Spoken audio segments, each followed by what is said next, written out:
અને દેવભૂમિ દ્વારકા જિલ્લામાંથી સરકારી અનાજ ભરેલો ટ્રક ઝડપાયો। ત્યારે કલ્યાણપુરમાંથી સરકારી અનાજ ભરેલો આ શંકાસ્પદ ટ્રક ઝડપાયો। બાકોડી નજીકથી પોલીસે શંકાસ્પદ અનાજનો જથ્થો ભરેલો ટ્રક આખો જપ્ત કર્યો। ગોડાઉન મેનેજર રોનક યોગીની આમાં શંકાસ્પદ ભૂમિકા લાગી રહી છે। સરકારી અનાજની હેરફેર થતી હોવાની આશંકા પણ। ત્યારે ગોડાઉન મેનેજર કહે છે ત્યાં ટ્રક લઈ જવાનો હોવાનું ડ્રાઈવર દ્વારા નિવેદન આપવામાં આવ્યું।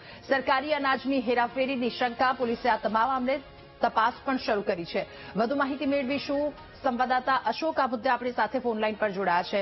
અશોક, સરકારી અનાજ ભરેલો આખો ટ્રક ઝડપાયો, હાલ શું તપાસ કરવામાં આવી, શું વિગતો સામે આવી? વાત કરવામાં આવે તો દેવભૂમિ દ્વારકા જિલ્લાનો કલ્યાણપુર તાલુકો કે જ્યાં બાકોડી ગામ છે, તે બાકોડી ગામ પાસેથી એક સરકારી અનાજ ભરેલું શંકાસ્પદ ટ્રક કલ્યાણપુર પોલીસે ઝડપી પાડ્યો હતો। જ્યારે વધુ તપાસ કરતા તે ટ્રકના ડ્રાઈવર દ્વારા એવું નિવેદન આપવામાં આવેલું હતું કે ક્યાં લઈ જવું છે ટ્રકને એની કોઈ મને ખબર નથી, પરંતુ દ્વારકા જે ગોડાઉન ના જે મેનેજર છે રોનક યોગી, એમના કહેવાથી આ અનાજ ભરેલું છે અને તેઓ મને ફોન ગાઈડલાઇન્સ આપે છે તે જગ્યાએ મારે લઈ જવાનું છે।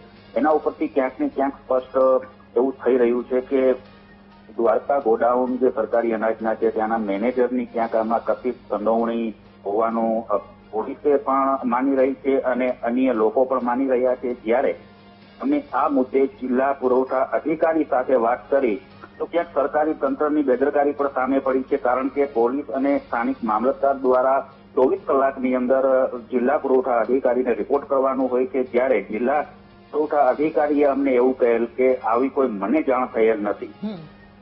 ક્યાંક ને ક્યાંક તંત્રની બેદરકારી પણ સામે આવી રહી છે, પણ એટલું ચોક્કસપણે કહી શકાય કે સમગ્ર પ્રકરણમાં જો પુરવઠા વિભાગ તટસ્થ રીતે તપાસ કરે તો આ સમગ્ર કૌભાંડનો પર્દાફાશ થઈ શકે છે। જી અશોક, આભાર આપનો।